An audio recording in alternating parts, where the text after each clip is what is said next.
Hello दोस्तों, कैसे हैं आप लोग। आज मैं बात करने वाला हूं रेलवे एएलपी सीबीटी 2 एग्ज़ाम के लिए। देखिए, आप सभी को पता है कि सीबीटी 1 का एग्ज़ाम तो हमारा हो चुका है और किसी भी वक्त अब रिज़ल्ट आ ही सकता है इसका। लेकिन आप लोग ये रिज़ल्ट के पीछे अभी मत भागिए। अगर आपके नंबर स्कोर अच्छे आ रहे हैं, आपको लग रहा है कि मुझे सीबीटी 2 के लिए प्रिपरेशन करना है, तो आप अपना टाइम बिल्कुल भी वेस्ट मत कीजिए, क्योंकि रिज़ल्ट जब भी आएगा, जैसे भी आएगा, वो तो बात की बात है। बट सीबीटी 2 के लिए आपको टाइम बहुत ज़्यादा नहीं मिलेगा। देखिए, कहने के लिए लोग कह रहे हैं कि 2 महीना, 3 महीना या जो भी हो, लेकिन अगर आपको सीबीटी 2 की बहुत अच्छी प्रिपरेशन करनी है, तो वो टाइम भी बहुत कम है। और अगर हम लोग पिछली बार की बात करेंगे 2018 की, तो उस समय वैकेंसी ज़्यादा थी और उस हिसाब से आप इसको इस बार की वैकेंसी को बिल्कुल भी कंपेयर मत करिएगा। तो बहुत सारी मार्केट में बुक्स भी हैं, जिस पे आप जा सकते हैं। मैं किसी भी बुक्स का नाम नहीं लूँगा, लेकिन ये अभी मैं अपने लिए अगर बात करूँ, तो मैं ये रुक्मिणी की लेके आया हूँ platform, basic science and engineering drawing के लिए। और आप जिस भी बुक से चाहें पढ़ सकते हैं, कोई भी बुक लीजिए, बस उसको जो है पूरी बुक को ख़त्म कीजिए, ठीक है। क्योंकि देखिए, सबसे ज़्यादा ज़रूरी है आपकी कंटिन्यूटी, ठीक है, आप कितने पंक्चुअल हैं। ये नहीं कि हमने 4-5 बुक्स ले ली, सबको आधा-आधा पढ़ा और किसी को भी कंप्लीट नहीं कर पाए, तो हमें कभी पता ही नहीं चलेगा। तो अगर आपको बेस्ट स्कोर करना है, और तो आप किसी भी एक अच्छे सिलेबस, कुछ भी आप अपना सिलेबस निकालिए और कोई भी बुक लीजिए और उसको पढ़ना शुरू कर दीजिए। धीरे धीरे धीरे धीरे जब आप पढ़ेंगे बुक्स को, तो आपको आइडिया होता जाएगा कि हमारा क्या चीज़ छूट रही है, क्या पढ़ना है। मैथ रीजनिंग के लिए तो आप किसी भी बुक्स को ले सकते हैं और प्रैक्टिस भी कर सकते हैं पीवाईक्यू के बेसिस पे। और रेलवे के जितने भी पीवाईक्यू हैं उसको उठा लीजिए आप, वहाँ से आपकी प्रिपरेशन हो जाएगी। अगर जिसमें भी आपको दिक्कत होगी, उस सब्जेक्ट को आप या फिर उस चैप्टर को आप पढ़ सकते हैं किसी भी टीचर से यूट्यूब पे, या फिर अपनी कोई भी बुक जो आपकी हो आइडियल, उसको लेके। लेकिन जो आपका ट्रेड एग्ज़ाम है और बेसिक साइंस इंजीनियरिंग ड्राइंग ये है, तो इसको आपको थोड़ा डीपली पढ़ना होगा। क्योंकि अब जो सीबीटी 2 के लिए है, वहाँ पे आपको पता है कि सब अच्छे स्टूडेंट्स फाइट करने वाले हैं। तो आपको किसी दूसरे से अगर बेटर करना है, तो आपको बहुत ही अच्छा पढ़ना पड़ेगा और समय देके पढ़ना पड़ेगा डीपली, ठीक है। तो बुक्स की अगर मैं बात करूँ, तो अभी तो मैं कल ही लेके आया हूँ और बुक्स और भी है मेरे पास, लेकिन अभी मैं इसको चाहता हूँ कि मैं इसको पूरी ख़त्म कर लूँ, जैसे भी हो, ठीक है ना। 488 पेज की ये टोटल बुक है। और देखिए, सबसे अच्छी बात आपको मैं बताऊँ, कोई भी बुक पढ़िए तो आप नंबर ऑफ़ पेजेस उसके देख लीजिए और आप अपना टाइम कैलकुलेट कर लीजिए कितना टाइम है आपके पास। मैं तो ये मान के चलता हूँ कि मेरे पास 1.5 से 2 महीने हैं बस। जो कि मैं मुझे नहीं पता कि जितना है, मैं नहीं जानता, लेकिन मैं अपना टारगेट मैंने सेट किया है कि मेरे पास 1.5 से 2 ही महीने हैं। उसके बाद मेरा एग्ज़ाम मुझे देना है, किसी भी वक्त हो, मैं देने के लिए तैयार हूँ।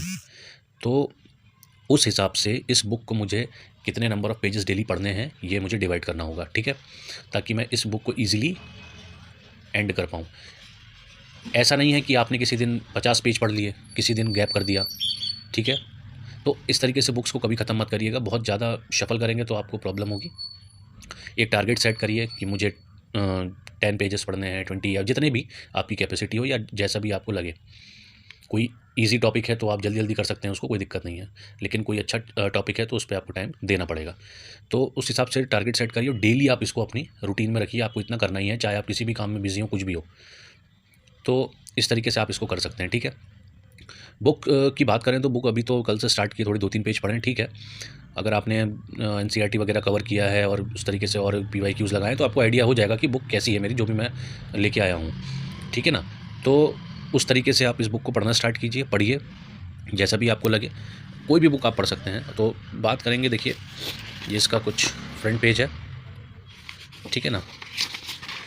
इस तरीके से हमारे पास इंट्रोडक्शन वगैरह है, कंटेंट्स हैं हमारे, जितने भी देखिए कंटेंट हैं, सारे आपको टॉपिक मिलेंगे इसमें, जितने भी सीबीटी 2 के लिए है।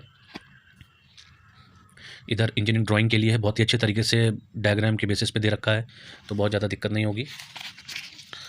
बाकी इनकी सारी बुक्स का इस तरीके से इन्होंने अच्छे से दिखाया है कि अगर आपको चाहिए तो कोई भी बुक आप ले सकते हो। मेरा जनरली ये कहना है कि जो भी लीजिए उसको ख़त्म कीजिए, ठीक है ना। अच्छे से दे रखा है, देखिए, यूनिट्स, मेजरमेंट पूरा आपको थोड़ा बहुत थ्योरी दे दिया है, और उसके बाद आपको अच्छे से स्केलिंग वगैरह करके हर चीज़ का अच्छा, देखिए, पूरा डायग्राम है, ठीक है ना। वर्नियर कैलिपर हुआ, मीटर स्केल है, ठीक है। तो इस तरीके से, और बाद में फिर उसके आपको एमसीक्यूज़ मिल जाएंगे, उसको आप लगाइए। तो इस तरीके से है, ठीक है ना। तो ये आपको जनरली सारी बुक्स में अलग अलग तरीके से दिए हुए हैं, ठीक है ना। आप कुछ भी पढ़ेंगे, बहुत अच्छा लगा मुझे इस तरीके से इनका ये, ठीक है। तो इस बुक को भी पढ़ सकते हैं, किसी को भी पढ़ सकते हैं। मेरा जनरली कहना यह है कि जिसको भी पढ़िए, प्रॉपर वे में पढ़िए, पूरा ख़त्म कीजिए, ठीक है ना? क्योंकि टाइम बहुत ज़्यादा नहीं है। जहाँ आपका रिज़ल्ट आया और आपको सीबीटी 2 की एग्ज़ाम डेट आई, उस दिन से आपका दिमाग एकदम डिस्टर्ब होने वाला है, क्योंकि आपको तब लगेगा कि एकदम एग्ज़ाम मेरे सामने है और अभी चीज़ें कवर है नहीं, मैं करूँ क्या? ऐसा होता है और होगा, ठीक है ना? तो आपको क्या है, थोड़े आप अपनी बैकअप में तैयारी रखते रहिए, करते रहिए, करते रहिए, करते रहिए, ठीक है ना? जो लोग बॉर्डर पे हैं, सबको अपना आइडिया हो जाता है, मन थोड़ा बहुत अंदर से भी देखिए आवाज़ आती है कि हाँ, कि मेरा इसमें होना है, ठीक है ना? तो आप कर सकते हैं। और बाकी देखिए ऐसा नहीं है कि मतलब मैं ये नहीं कहूँ कि नंबर कम है तो नहीं करना है।